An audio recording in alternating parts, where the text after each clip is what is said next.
સતત ધોધમાર વરસાદને લઈને ભાવનગરના સરટેજ પાસે ખોડિયારનગરના રહીશોને રહેવું મુશ્કેલ બન્યું છે। આપ જોઈ રહ્યા છો દ્રશ્ય બનાસતક ન્યૂઝ નેટવર્કના માધ્યમથી ભાવનગરથી સીધા દ્રશ્યો।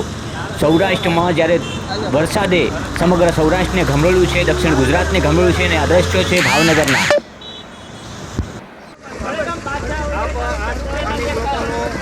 કોઈ ડીડીઓ સાહેબ અહીંયા આવ્યા હતા અને ડીડીઓ સાહેબે રજૂઆત કરી આ લોકોએ, પણ અત્યાર સુધીનો પાણીનો નિકાલ થયો નથી। તો આપ જોઈ શકો છો મારી પાછળની સાઈડ કડી હમાણા પાણી છે।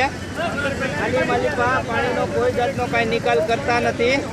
Bureau report Munnabhai Gondaliya, Banaskantha. આ અમારા બેન છે, અહીંયા વર્તેજ અહીંયા ખોડિયારનગર સોસાયટીમાં રહે છે। 12 વર્ષથી બેન રહે છે। બેન, પાણી આપણું કોઈ દિવસ ભરાણું નથી આવું 12 વર્ષ। તમે આની માલિકા કોઈને રજૂઆત કરી ખરી? કોઈ સાહેબો અધિકારીઓ કોઈ આવ્યા હતા અહીંયા? અત્યારે ડીડીઓ સાહેબ ખુદ આવ્યા હતા અત્યારે જોવા માટે। એમણે કીધું છે કે હું મંત્રી સાહેબની હારે વાત કરી અને તમને તપાસ કરાવી દઉં છું ને જોવરાવી દઉં છું, એવી એમણે અમને આચવના આપી છે। આભાર તમારો। ભરતભાઈ પરમાર છે, આ ખોડિયારનગર સોસાયટીના બધા રહીશું છે, આજુબાજુની સોસાયટીના ગૌતમ બુદ્ધનગર, રિદ્ધિ સિદ્ધિનગર, સૌગુણનગર તેમજ આજુબાજુની લગભગ 8 કે 9 સોસાયટી આ વિસ્તારમાં આવેલી છે। છેલ્લા 12 વર્ષથી હું આ સોસાયટીની અંદર મારો પોતાનો પર્સનલ અનુભવ છે કે કોઈ દિવસ પાણી ભરાણું નથી।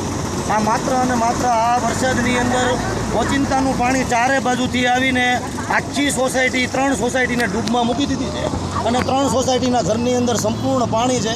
અત્યારે લોકોને જીવવું કેમ ને એ, અને નાના નાના બાળકો અત્યારે નિશાળે જતા ભૂલકાઓ અહીંયા 2-2.5 કલાકથી આમને ભૂખ્યા અહીંયા ઊભા છે અને કોઈ જાતનું પાણી માટેની કોઈ વ્યવસ્થા અહીંથી અમને કરી દેવામાં આવી। આ પાણી ભરાવાનું કારણ શું છે? પાણી ભરાવા માટે આજે આજુબાજુમાં જે વિસ્તારમાં જે બિલ્ડિંગો બની છે એ બિલ્ડિંગોની નીચેથી નાળું બનાવી અને એ પાણીનો નિકાલ કર્યો છે। તો એ નિકાલ જે ખરેખર કુદરતી નિકાલ હતો એની જગ્યાએ જે એને કૃત્રિમ બનાવવામાં આવ્યો છે નાળું મૂકીને। એ નાળું મૂકીને બનાવી એના હિસાબે પાણી અહીંથી પસાર થઈ શકતું નથી અને આ નહીં શકવાના હિસાબે અત્યારે અંદર ખોડિયારનગરમાં જઈ શકવા માટેની અમારી બદતર હાલત થઈ ગઈ છે અને કેવી રીતે જીવવું એ અમારી પરિસ્થિતિ ખરાબ થઈ ગઈ છે।